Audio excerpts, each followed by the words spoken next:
ሰራዊት ኣሜሪካ ገዳሲት ወደባዊት ከተማ ባንዳር ዓባስ ንዝርከብ ወታደራዊ ማዓስከር ሓድሽ መጥቃዕታት ፈጺሙ ማእኸላይ እዚ ኣሜሪካ ሓይልታቱ ኣብ ከባቢ መጻዊ ሆርሙዝ ስጋእ ዝፈጠረ 4 ብኢራን ዝተሰርሓን ናብ ሓደ ዝኣንፈተን መጥቃዕቲ ዝፍጽማን ድሮናት ከም ዘውደቐ ገሊጹ እቲ ኣብ ባንዳር ዓባስ ዝርከብ መደበር ሓምሻይ ድሮን ክውንጭፍ ኣብ ዝተዳለወሉ ግዜ ከም ዝተወቕዐ እቲ ዝወሲኹ ገሊጹ ማዕከናት ዜና ኢራን ብወገነን ኣብ ምብራቓዊ ክፋል እታ ከተማ ድምፂ ነታጉታት ከም ዝተሰምዐ ሓቢረን ኣብ መንጎ ኣሜሪካን ኢራን ዝተበጽሐ ተነቃፊ ግዜያዊ ምቁራጽ ተጻውኦ ኣብ ዝቐጸለሉ እዚ መጥቃዕትታት ዝፍጸም ዘሎ እቲ ኣብ መጻዊ ሆርሙዝ ዝካየድ ምንቅስቓስ መራኸብ ዝኸለፈን ምውሳኽ ዓለማዊ ዕዳጋ ነዳድን ጸዓትን ዝደረኸን 3 ዋርሕ ዘቑጸረ ኩናት ንምግታእ ይካየዱ ዘለዉ ነዋሕቲ ዘተታት ገና ፍረዩን ኣሜሪካ ርእሰ ምክልኻል ብዝብል ኣብ ውሽጢ 3 መዓልትታት ንኻልኣይ ግዜ ኣብ ልዕሊ ዕላማታት ኢራን መጥቃዕትታት ፈጺማ ዘላ እዚ ሓደሽቲ መጥቃዕትታት ነቲ ኣብ መንጎ ክልቲአን ሃገራት ዝተበጽሐ ምቁራጽ ተጻውኦ ከፍርሶ ይኽእል እዩ ማእኸላይ እዚ ኣሜሪካ ነቲ ኣብ ልዕሊ ኢራን ዝፈጸመ መጥቃዕቲ ብልክዕ ዝተወሰደ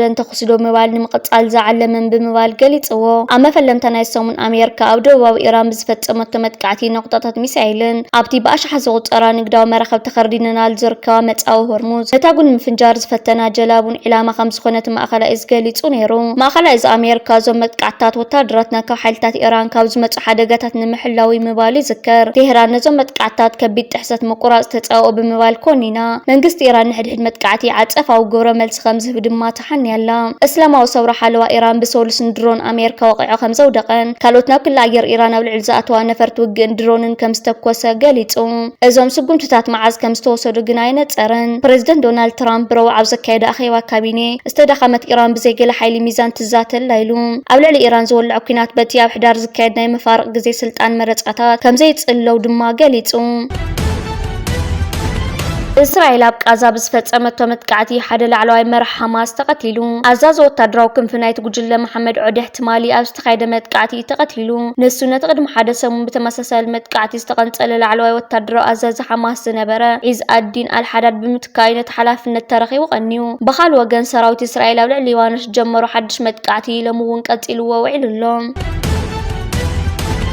እዚ ከምዚ ኢሉ እንከሎ ቀዳማይ ሚኒስትር እስራኤል ቤንያሚን ኔታንያሁ ቤት ጽሕፈት ኩነታት ርጉእ ኣይኮነን ኢሉ ኣብ ዝገለጸሉ እዋን ኣብ ኢየሩሳሌም ናብ ሆስፒታል ኣትዩ እዚ ድማ መላእ እስራኤል ኣብ መንጎ ቀጻሊ ዞባ ወጥሪ ዓብዪ ቃልቦ ይስሕብ ብመሰረት ቤት ጽሕፈት ዘውፅኦ መግለጺ ቤንያሚን ኔታንያሁ ትማሊ ኢየሩሳሌም ኣብ ዝርከብ ሆስፒታል ኣትዩ ሰበስልጣን ብተወሳኺ ኣብዚ እዋን ዝኩነታት ርጉእ ከም ዘይኮነ እኳ እንተገለጹ ድሕርቲ ምልክታ ብዛዕባ ጥዕንኡ ተወሳኺ ዝርዝር ሓበሬታ ብቕጽበት ዝተባህለ የለን እዚ ዜናዊ ዓንኬላት ፖለቲካን ሚድያን ብቕልጡፍ ተዘርጊሑ እስራኤል ኣብ ማእኸላይ ምብራቕ ዓበይቲ ዞባዊ ምዕባልታትን ናወስኸ ዝኸይ ዘሎ ወጥርን ተሳተፈሉ ኣብ ዘላ እዋን ስክፍታን ዘተን ፈጢሩ መርመርቲ FBI ኣብ ቨርጂኒያ ኣብ ዝርከብ መንበር ቤት ሓደ በዓል ስልጣን መንግስቲ ኣሜሪካ ነበር ልዕሊ $40 ሚልዮን ዝተመን ወርቂ ድሕሪ ምርካቦም ኣብ ትሕቲ ቀይዲ እትሞ ዴቪድ ራሽ ኣብ ዝሓለፈ ዓመት ምስ ስራሕ ምስ ተኣሳሰሩ ወጻኢታት ንምድጋፍ ብዝብል ነቲ ወርቂ ክወሃቦ መንግስቲ ኣሜሪካ ብተደጋጋሚ ክሓትት ከም ዝጸንሐ ሰነዳት ቤት ፍርዲ የረድኡ ኣብ ዝሓለፈ ሰሙን ኣብ ዝቐረበሉ ክሲ ድማ ህዝባዊ ገንዘብ ብገበናዊ መንገዲ ምስራቅ ብዝብል ተኸሲስሉ ጋዜጣ ኒውዮርክ ታይምስ ከም ዝሓበረቶ ራሽ እስካዕ ቀረባ እዋን ኣብ ማእኸላይ ትካል ስልያ ላዕለዋይ ስልጣን ነይርዎ ኣብዚ እዋን እዚ ኣብ ትሕቲ ዝርከብ ኮይኑ ኣብ ሰሙን እስካዕ መጋባያ ዝካየድ ቤት ማእሰርቲ ክጸንሕ እዩ ጠበቁ ግን ዝሃቦ ርእይቶ የለን FBI መንበር ቤት ራሽ ኣስታት $2 ሚልዮን ዝግመት ናይ ኣሜሪካ ጥረ ገንዘብን ክባር ዝዋግአን 35 ናይ ኢድ ሰዓታትን ረኺቦም ኣለዉ ኣብ ዝሓተን ሰዓታት ድማ ሮሌክስ እየን ብመሰረት ሰነዳት ቤት ፍርዲ ናብቶም ሚስጥራት ዝበሃሉን ማንም ዘይርዮምን ሓበሬታታት ናይ ምእታው ፍቃድ ዝነበሮ ራሽ ናብቲ ስራሕ መንግስቲ ከመልክት ከሎ ብዛዕባ ትምህርቱን ወታደራዊ ኣገልግሎቱን ሓሶት ብምዝራብ እውን ተኸሲስሎም $10 እናተኸፈሉ ዕረፍቲ ብምውሳድ እውን ተኸሲሱ ይርከብ FBI ብዛዕባ ራሽ ተሓቲቱ ኣብ ዝሃቦ ናይ ጽሑፍ ሓበሬታ ካብ CIA መወከሲ ሓበሬታ ድሕሪ ምቕባሉ ነቲ ውልቀ ሰብ 19 ጉንበት ከም ዝኣሰሩ ሓቢሩ ትካል FBI መግለጺ CIA ኣብ ዘካየደ ውሽጣዊ መርመራ ተኽእሎ ምግሃስ ሕጊ ከም ዘሎ ምስ ገምገመ ሓላፍ CIA ጆን ራትክሊፍ ነቲ ሓበሬታ ንሕጋዊ መርመራ ናብ FBI ምርሒዎ ኢሉ ኣብ መንጎ ሕዳር 2025 መጋቢት 2026 ራሽ ምስ ስራሕ ንዝተኣሳሰሩ ወጻኢታት ንምሽፋን ብዙሕ ናይ ወጻኢ ሃገራት ጥረ ገንዘብን ብዓሰርተታት ሚልዮናት ዶላራት ዝግመት ወርቅን ካብ መንግስቲ ኣሜሪካ ክወሃቦ ብተደጋጋሚ ከም ዝሓተተን ጸኒሑ ድማ ከም ዝተቐበሎን ሰነዳት ቤት ፍርዲ ይሕብሩ CIA ዳግማይ ገምጋም ኣብ ዝገበረሉ እዋን ነቲ ወርቂ ኾነ ነቲ ናይ ወጻኢ ሃገራት ጥረ ገንዘብን ኣበይ ከም ዘሎ ከረጋግጽ ኣይከኣለን ክብሉ ሰነዳት ቤት ፍርዲ የረድኡ መንግስቲ እውን ራሽ ንስራሕ ተባሂሉ ብዛዕባ ዝተቐበሎ ጥረ ገንዘብ ይኹን ወርቂ ብኸመይ ከም ዝተጠቐመሉ ወይ ከም ዘቐመጦን ትካል ዝሃቦ ዝኾነ ይኹን ናይ ጽሑፍ መዝገብ ክረክብ ኣይከኣለን በዚ ምክንያት ድማ FBI ብ18 ጉንበት ኣብ ቨርጂኒያ ኣብ ዝርከብ መንበር ቤት ራሽ ናይ ፍተሻ ፍቃድ ረኺቡ ፈተ ፍተሻ አካይዱ ኣብቲ ፍተሻ ወኪል FBI ናይ ቤት ፍርዲ ሰነዳት ከም ዝገለጾ ነፍሲ ወከፎም ኣስታት 1 ኪሎግራም ዝምዘኑ 303 ነዋርቕታት ሒዞም ኣለዉ ሰነዳት ቤት ፍርዲ ግን ራሽነት ወርቅን ጥረ ገንዘብ ስለምንታይ ኣብ ቤቱ ከም ዝቕመጦ ዝሕብር መብርሂ የብሉን CNN ብዛዕባ እዚ ጉዳይ ሓበሬታ ንምርካብ CIA ተወኪስሎም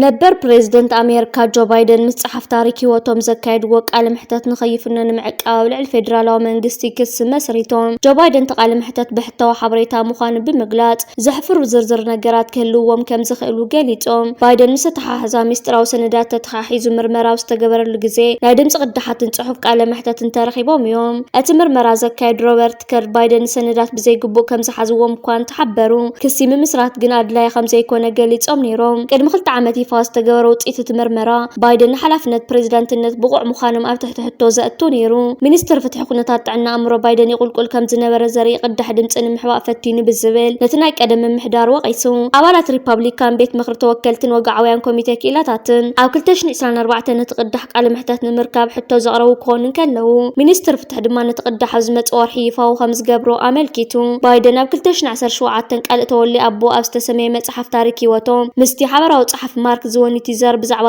ቅድሚ 2 ዓመት ዝሞተ በኽሪ ወዶምን ኣብቲ እዋን ብዛዕባ ዝነበሩ ፍጻሜታትን ተዛሪቦም እዮም ኣዝዩ ኣገዳሲ መልእኽቲ ንህዝቢ ትግራይ 28 ጉንበት 1991 ሰራዊት ኢህወዴግ በቐንዲ ሰራዊት ሕወሓት ድሕሪ 17 ዓመታት መሪር ተጋድሎ ኣዲስ ኣበባ ዝተቆጻጸረሉ ዕለት እዩ ብኣጋጣሚ ዛ ታሪካዊት ዕለት እዚኣ ህዝቢ ትግራይ ከስተንትኖ ዝግባእ ዓብዪ ዛዕባ ልዒልካ ሕርያ ምንጻር ኣገዳሲ ይኸውን ዘይካሓደ ሓቂ ህዝቢ ትግራይ ንመሰል ማዕርነትን ብሄራት ኢትዮጵያ ብዘይብቀረ ዚን መስዋዕቲ ዝኸፈለ ውፉይ ህዝቢ እዩ የግዳስ ብሰንኪ ስትራቴጂያዊ ጌጋታት መሪሕነቱ ጽቡቕ ኣይተፈደየን ብኻልኦት ኢትዮጵያውያን ተጸላእ ኮይኑ ምስ ሓወ ህዝቢ ኤርትራ የድል ግጭት ኣትዩ ኣብ መወዳእታን ገዚፍ ዕንወትን መግደራን ተቃሊዑ ሎሚ ኢትዮጵያ ሓደጋ ምብትታን ኩናት ሕድሕድናን ጸላሊዋ ኣሎ ኣብ ቅድሚ ህዝቢ ትግራይ ድማ 2 ምርጫ ኣሎ እቲ ቀዳማይ ስትራቴጂያዊ ምርጫ እዩ ብተባዕን ብልሕን ውሳነ ምስ መናብርትኻ ህዝቢ ኤርትራ ኣምሓራን ዓፋርን ሰላም ምፍጣር ብፍላይ ቃልሲ ህዝቢ ትግራይ ብዘይተቆጠበ ደገፍ ህዝቢ ኤርትራን መሪሕ ውድብ ህዝባዊ ግንባርን ዓወት ከም ዝበቃ ህዝቢ ትግራይን መላእ ህዝቢ ኢትዮጵያን እንዳዕዲኦም ዝፈልጥዎ ነዊሕ ዘይገበረ ታሪክ እዩ በዚ ስትራቴጂያዊ ሕርያ እዚ ብሄራዊ መንነትካ ሉዓላውነትካ ቁጠባዊ ረብሓ ቋንቋኻ ታሪኽካ ባህልኻን እምነትካን ምዕቃብን ምድማቕን ካልኣይ ስልታዊ ምርጫ እዩ መጋበርያን ግዳይን ሕልማዊ እምባራጦርያ ኩሽን ኣጉል ስነ ሓሳብ ዕብለላ ኦሮሞማን ኮንካ ሓቢርካ ነብሰ ቅትለት ምፍጻም ዘሕብን ታሪክን ብሄራዊ መንነትን ተጋሩ ነበረ ምግባር ጀነራል ታደሰ ወረደ ተዓጊት ዝብል ሓበሬታ ክውዛዕ ቀኒሎም ብዶክተር ደብረጽዮን ዝምራሕ ጉጅለ ስልጣን ዝተመንጠለን ኣስታት ሓደ ወርሒ ኣብ ኣደባባይ ዘይተረኣየን ድምፂ ዘጥፍአን ኣበይ ከም ዘሎ ከይተፈለጠ ጸንሐ ናይ ነበር ፕሬዝደንት ግዜያዊ ምምሕዳር ትግራይ ጀነራል ታደሰ ወረደ ተዓጊቱ ኣበይ ከም ዘሎ ንምንታይ ከም ዝተዓገተን ፈሊጥ ኣለኹ ክብል ፍልፍላት ጠቒሱ ተኣማን ናይ ፈረንሳይ ጋዜጣ ኣፍሪካን ኢንተሊጀንስ ዝርዝር ሓበሬታ ሒዙ ወፂኡ ነይሩ እዩ ፕሬዝደንት ግዜያዊ ምምሕዳር ትግራይ ጀነራል ታደሰ ወረደ ብዝምልከት ዝዘርጋሕ ዘሎ ሓበሬታ ካብ ሓቂ ዝረሓቐ ምዃኑ ዝገለጸ አውራምባ ታይምስ ተባሃለ ወሃብ ቃል እቲ ፕሬዝደንት ነበር ዳዊት ከበደ ዝውንኖ ሚድያ ትማል ምሸት ካብቲ ጀነራል አንደበት አረጋጊጽ ኢሉሎ እዚ ሚድያ ዝምሽ ጀነራል ታደሰ ወረደ ዝቀረበ ርክብ ከም ዘለዎ ዝፍለጥ እዩ ጀነራል ታደሰ ወረደ ብቀረባ እዋን ሚድያታት ቃለ መሕተት ብምግባር ህዝቢ ብዛዕባኡ ዝለዓል ዘሎ ብዙሕ ሕቶታት ንጹር ርድኢት ንኽሕዝ ተስፋ ከም ዘለዎ እውን ገሊጹ አውራምባ ታይምስ ወሲኹ ኣብ ዝቀረባ ግዜ ቤት ጽሕፈት ፕሬዝደንት ተቆጻጸረ ዶክተር ደብረጽዮን ካብ ዝኣቱ ዛጊድ ሰሙናት እንኳን ተሓለፈ ንመንግስቲ ኢትዮጵያ ሓዊሱ ዝኾነ ወኪል መንግስቲ ወጻኢ ኣብዚ ጉዳይ መልኪቱ ዝሃው መልእኽቲ ወይ ርክብ ከም ዘየለ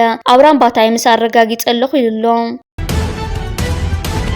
እዚ ከምዚ ኢሉ እንከሎ ሰራዊት ሱዳን ኣብ ደቡብ ኢትዮጵያ ዝርከብ ዓድታት ነጻ ኣውፂኡ ኣብ ዝሓለፈ 2 መዓልቲ መጠነ ሰፊሕ መጥቃዕቲ ከካይድ ዝቐነየ ሰራዊት ሱዳን ካብ ደቡብ ኢትዮጵያ 30 ኪሎ ሜትር ርሒቐን ዝርከባ ስትራቴጂካውያን ቦታታት ካብ ዳዕመል ሰሪዕ ነጻ ኣውፂወን ዲያቆን ዳንኤል ክብረት ካብ ስልጣን ተባሪሩ ኣመኻር ናይ ቀረባ ሰብን ህፃን በሻሻ ዝኾነ ዲያቆን ዳንኤል ክብረት ካብ ስልጣኑ ከም ዝወረደ መሰረት ሚድያ ሓቢሩ ዲያቆን ዳንኤል ክብረት ናይ ፋና ብሮድካስቲንግ ኮርፖሬሽን ኣብ ወንበር ቦርድ ዝነበረ ኮይኑ ካብ ሰራሕተኛታት እቲ ትካል ብዝቀረበሉ ነቐፌታ ምክንያት ካብቲ ናይ ቦርድ ኣብ ወንበርነት ከም ዝወረደ እቲ ናይ ዜና መደበር ምንጭታቱ ተቐይሱ ሓቢሩ أفقلات نجوس يوم تشمع إسياس نهزب قصاني لنا عنا جنزي ودعية جزاهبنا كبل تزاربو شعبيان ويانا تقليل خدم ساندا خالنا توم زدلي مرح ترشينون سبحت نجاماري خركيبو شعبيان عوسق أزي تخون إثيوبيا جن كانسر تخونت ويانا قديفولنا كان بعد زمن كاسي استبهال مرح تفانو شعبيان تقر ويانا نخوا قولو أو إرتراز علمهم أولات أربعينش جنباريم نيروم مرح أونكشن يجال مارو أول جنبار حرنت أورو خوينا بإرتراز نبريو ويانا بقندون إسياس مسرتا حازي لأرات كيلو بيت منكس تزأتوايو إن إثيوبيا بزم سلسة جلتات ويانا أونكشن فانو انتحمس على إسياس أفورك إن عنا زي وداوش توعية جزاهي وبات إلو دك إسو أقوار عن هزبو قسن كسنا بلعسين ووم كبل تزاري بلوم دك إيري سخرا من تقلولن عشان كزارو خلوت إني لكم سمعوهم سلست يوم قمنا جراي سانو منيو عرفت حدا كابتم قدايم أولاد حفاش ودو هزبا وجنبار إنسبكتر محار جبر مكايل مسمعنا عزينا نحزن أبونا محار بتسونا حجرا ومتكلم فقر هزبون زجبر أبر كتب بخبر ذكر مغلن في الشخط هذا في الليوني نيرو نخلهم صدرا بيت المغرب فتوتن بتصوتن كمون نخبر مزجب جوا مع قلب حفشات صناعتها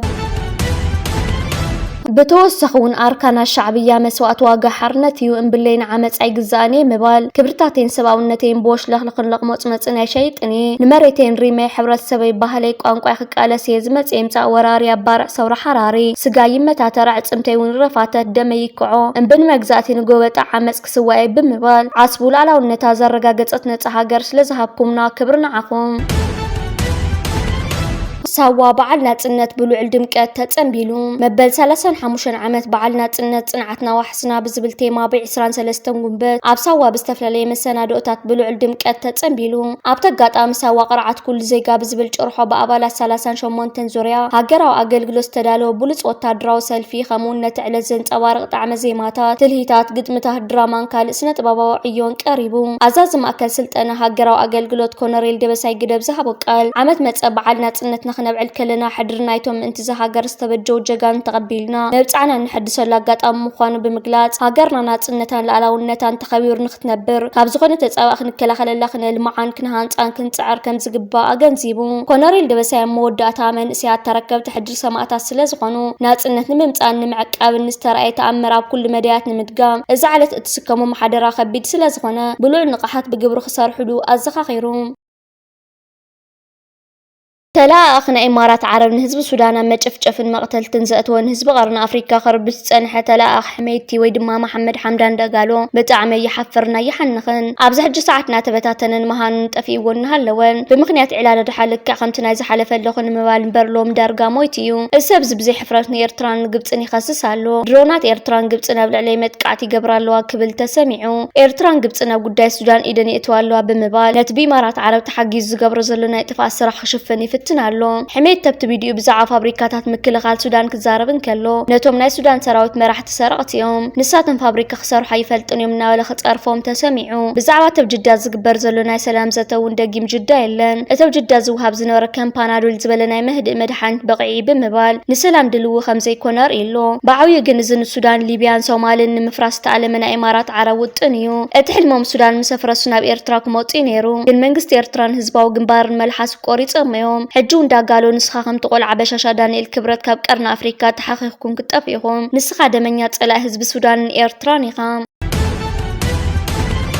بتوسخون حدا مربب حبريتا خمس قلت وإيرترا بزواج قرن أفريقيا كيح بحرن قدا درونات حيال صلاويتن كوينات متسلا إيرترا ناي روسيا ناي إيران شهيد كمون دما ناي ترك درونات عتيقا خمزلا تقليصو إيرتراين بايلتات أمونغو 2018 2020 سلطنا خمس وصادون اتحدش صوار دما أمونغو 2025 2026 كتركو مخانا تقليصلو ازي دما إيرترا صبللتا زلو تدرو حيلنا هنصت مهلو يملكت ايلا اير إيرترا سميات إيرترا زكايد زلل من بد نفرت بيلو زر فيديو مزرارب خوينلو እዚ ቪድዮ ስርዓት ብልጽግና ናብ ራዕዲ ዘእትዎ ምዃኑ ይግለጽ እተን ነፈርቲ ኤርትራ ብዝሓፂር እዋን ካብ ሩስያ ዘእትወተን ዘመናውያን ነፈርቲ ምዃነን ይግለጽ ኣሎ መንግስቲ ኤርትራ ንሓይሊ ኣየሩን ባሕርን ንምጥንኻር ዘመናዊ ኣጽዋር ከዓጥቕ ጸኒሑ እዩ